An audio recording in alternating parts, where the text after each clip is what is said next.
This is where most people fail, and I honestly don't blame them. We're constantly overwhelmed with new diets that are supposedly the new best way to lose fat, so it becomes extremely difficult to know which approach to take. But the real truth is, every single diet or dieting method out there works the exact same way. They all achieve fat loss by causing you to eat at a caloric deficit, meaning that you're eating less calories than you're burning every day. Research has proven time and time again that whether it's keto, intermittent fasting, and so on, although these diets may each have certain psychological and physiological benefits, none of these diets or methods have any special fat loss effect. They instead work by making it easier for you to eat less calories, simply meaning that the best diet for fat loss is really the one that you personally enjoy the most and will be most consistent with. However, with that being said, regardless of what approach you choose, there are a few factors that you need to get right in order to optimize your diet for fat loss, and are mainly how many total calories, protein, carbs, and fats you're consuming on a daily basis. So as for your calorie intake, if you want to maximize fat loss while minimizing muscle loss, then you have to pay close attention to how many calories you're intaking. Research indicates that this is best done with a moderate caloric deficit that enables you to lose around 0.7% of your body weight per week, which is around 1 pound of weight loss per week for most people. In fact, a more aggressive calorie deficit was actually shown to hinder fat loss as opposed to accelerate it. And if you're unaware of what your calorie intake should be,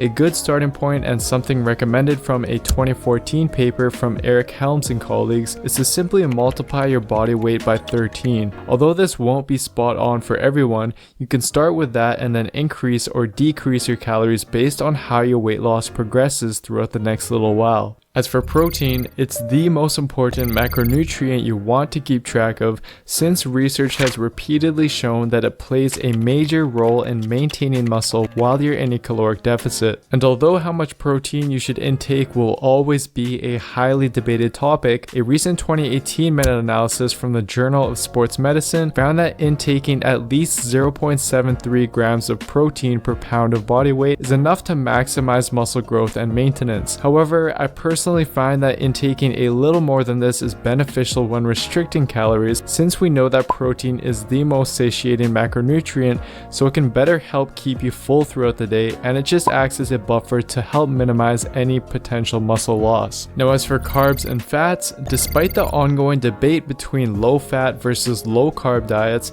a recent 2018 year-long randomized clinical trial with over 600 subjects found that when protein is the same, both low-fat and low-carb diets are equally as effective for fat loss. So in reality, these two factors can be adjusted based on what kinds of foods you enjoy. But generally, the literature recommends a fat intake of around 0.25 to 0.5 grams per pound of body weight from healthy fats, and then the rest of your calories, minus your protein of course, coming from carbs. Research does also suggest that females might do better sticking to the higher end of that fat range, so that's something to keep in mind as well. Now that you've learned the basics regarding setting up and optimizing your diet for fat loss, let's take a look at what a typical day of eating for fat loss looks like for me. So before we get started with the first meal, here are the main goals I try to achieve with my diet. Goal 1 is what I previously discussed, and currently my main focus is to intake roughly 2,300 calories and around 165 grams of protein a day. Goal 2 is to help keep me full, since fruits and veggies are often low in calories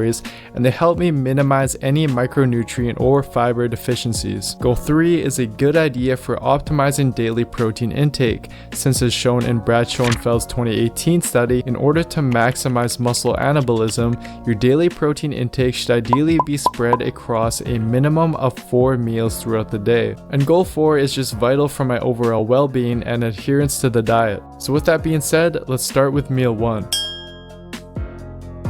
So my breakfast usually consists of a smoothie with the following ingredients: fruits and flaxseed for my micronutrients, fiber, and omega-3 intake, cashew milk since it's much lower in calories than dairy milk yet still provides calcium and vitamin D, whey isolate protein to contribute to my daily protein intake, and a few grams of cinnamon, which helps add taste and has quite a bit of research supporting its ability to improve insulin sensitivity. And with my smoothie, I usually have rice cakes and the other half of the banana. I prefer this as my pre-workout meal since it consists of a fast digesting protein and high glycemic index carbs, which, as explained in my pre-workout meal video, seems to be ideal for performance based on the literature.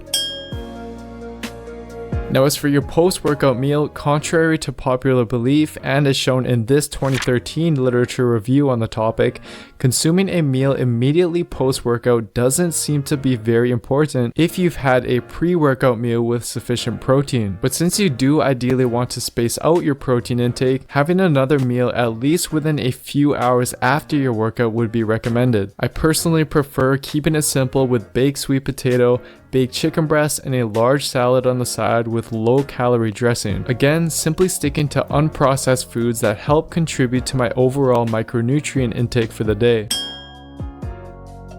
Throughout the day, I usually have a few more servings of various fruits and vegetables and a combination of black coffee and green tea. These are all quite low in calories yet help keep me full until the next meal. And the caffeine found in green tea and coffee is a natural appetite suppressant and has actually been shown to increase your caloric expenditure. Research from the Journal of Clinical Nutrition suggests that a couple cups of coffee can lead to an additional 80 or so more calories burned throughout the day. And the fact that research also shows that caffeine may increase fat usage by the body makes it something I'd recommend incorporating in your diet if you enjoy it.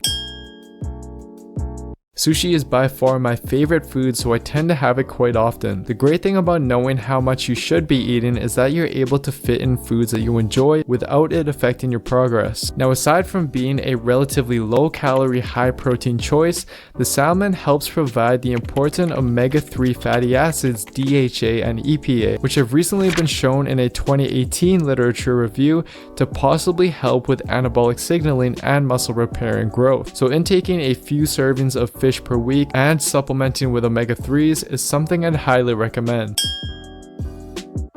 This is something I'll typically have shortly before bed since I personally enjoy going to bed feeling full and it doesn't impact my sleep. It's usually a combination of eggs, egg whites, toast, peanut butter topped with stevia sweetener, and a salad with 0-calorie dressing.